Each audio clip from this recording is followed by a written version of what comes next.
Oi, gente, tudo bem? Então, nesta semana nós vamos aprender algumas estruturas novas. But first of all, we have some things to go over.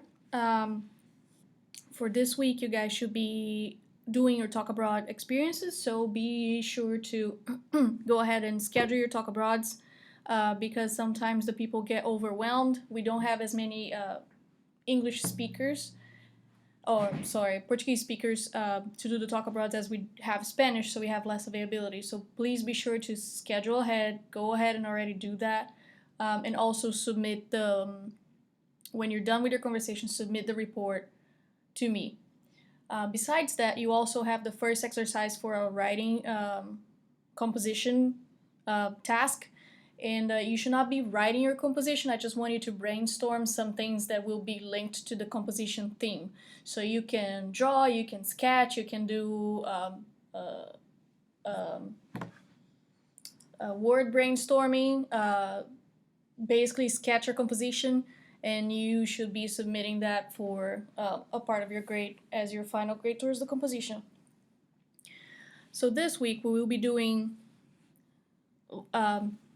book-wise, we will be doing se as an impersonal subject. What does it mean? It means that when we use that structure, especially the se, you don't know who is talking. So for example,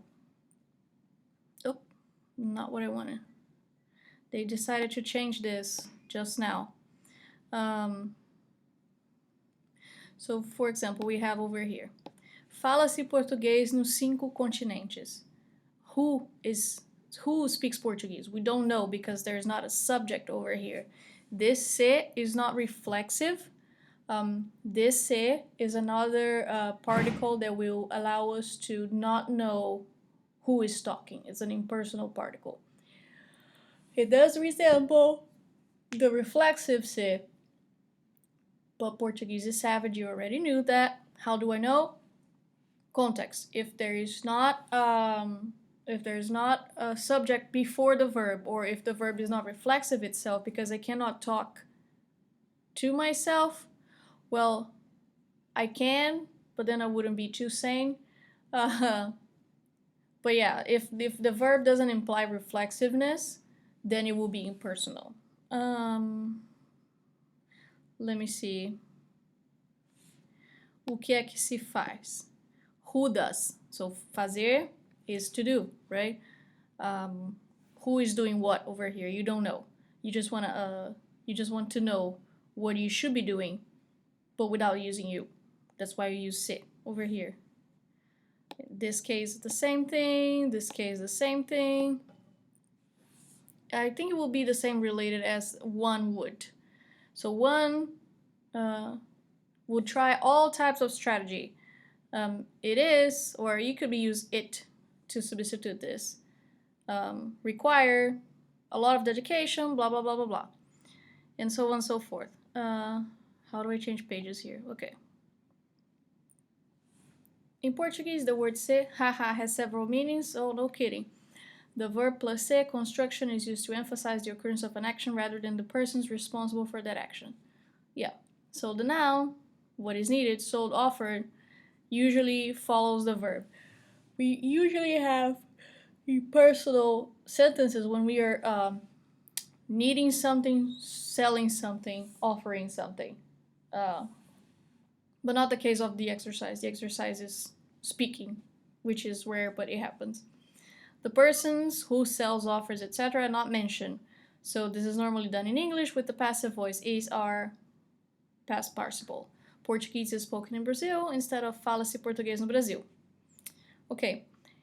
Use a singular verb with singular nouns and plural verb with plural nouns. Exige-se, experiência, procuram-se, vendedores. Plural, plural, singular, singular.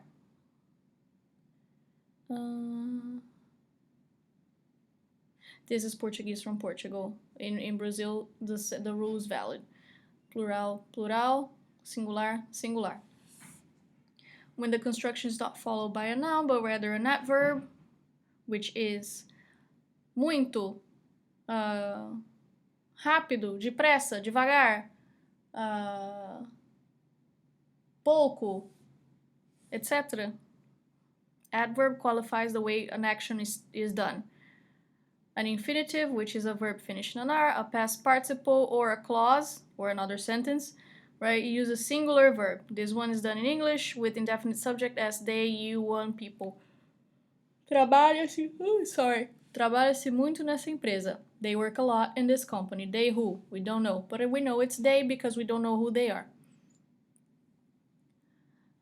Se follows the verb attached by a hyphen if in affirmative sentences and in questions not introduced by a question word. C precedes the verb in negative sentences in questions introduced by a question word. After conjunctions, relatives, pronouns, okay. If you have a no, then no attracts se. If you have a question word also attracts se. So the particle will come close to the negative and the question words. All right, that's basically it. And that's it. We also have exercises over here, and then we have another. We're gonna go over again more on preterite and imperfect. Remember, the preterite is the action that happened in the past, stayed in the past, was one punctual action. And then you have the imperfect, which can kind of be translated to used to. Mário Pereira, o senhor estava no café quando os ladrões entraram, não é verdade? You were, or used to be, in the Bem Café quando os ladrões entraram. So while this action, being in the Bem Café, was happening, the thieves came in. This is in past too. They just didn't highlight it. Qual é a razão que o levou ao banco? So this is punctual. This is imperfect. Imperfect. I was going to. I was in the teller, cashier, but I couldn't. So this is punctual. Punctual. Punctual. Imperfect. Perfect. Imperfect. Perfect. Perfect. Perfect. Alright, so he's listing actions. Bam, bam, bam. So that's generally perfect past. Preterite. When I say perfect, it means preterite, because it's one perfect action that has no continuing. Imperfect is because it's not an enclosed action. It has a continuous aspect. In lesson 7, you learn the preterite of saber with the meaning of finding out about something. You've also learned the preterite of querer with the meaning of wanting or trying to do something, but failing to accomplish it. It's not even morning, Jesus Christ. Soube que chegaram ontem, quis ir ao aeroporto, mas foi impossível. Yeah, so this is the case. In the negative, the preterite of querer conveys the meaning of refusing to do something. Não quis ir. I refused to go. Or simply I didn't want to. When I say I didn't want to go, não quis ir. Yeah, that works. Conhecer e poder also convey a different meaning in English when the Portuguese preterite is used, the complete action. So imperfect and preterite comparison. Conhecia o Júlio. I knew Júlio because Júlio died, but I used to know him.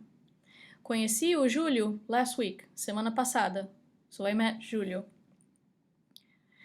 Eu podia fazê-lo. I could do it. I was able to, but I'm not anymore. Eu pude fazê-lo, which means I managed to do it. Não podia fazê-lo. I wasn't able to do it. Maybe now I can, maybe now I can't. I don't know. But this, I definitely tried and failed. I couldn't. So to express intentions in the past, we use the imperfect of ir plus infinitive. Eu ia sair, mas era muito tarde. I was going to go, right? I was going, ia. To go, sair. Makes sense because it finishes in an R. Out. But it was very late. This is very used. Very used. So this is like a hypothetical situation that you imply that you were going to do something but you didn't due to many reasons. So we're going to start to learn a little bit of abstract Portuguese. But that's basically it. The imperfect of ir. Eu ia sair, ele ia sair, nós íamos, eles iam. It's easy conjugation for ir. You have used the imperfect to express an action or event that was in progress in the past. You may also use the imperfect progressive, which is imperfect plus NDO. Now the thing starts getting savage, especially when you want to emphasize the ongoing nature of the activity. So in Brazilian Portuguese, form the imperfect progressive with the imperfect of estar plus the present participle NDO. I was speaking com a secretária quando a gerente chegou. I was talking to, right? So instead of was being a perfect action, it will be imperfect because you have the NGO over here, NDO, which implies a continuous action. Continuous action, we're always going to use imperfect, right? So if this is continuous, this will be continuous too. So it has to be in the ava, ia, imperfect conjugation. So you conjugate the first verb. Remember, we have two verb structures over here. You conjugate the first verb, you don't conjugate the second verb. This is not conjugation, this is just changing in the ending, all right? You're changing the ending of the verb, you're not conjugating this, you're conjugating this one. In European Portuguese, it's too difficult. And we have exercises. So far, that is it. So we have Vamos Viajar, Os Jovens e o Trabalho, read this. Para pesquisar, talala, we have a video. And we have more interrogative pronouns, which I believe it's for next week.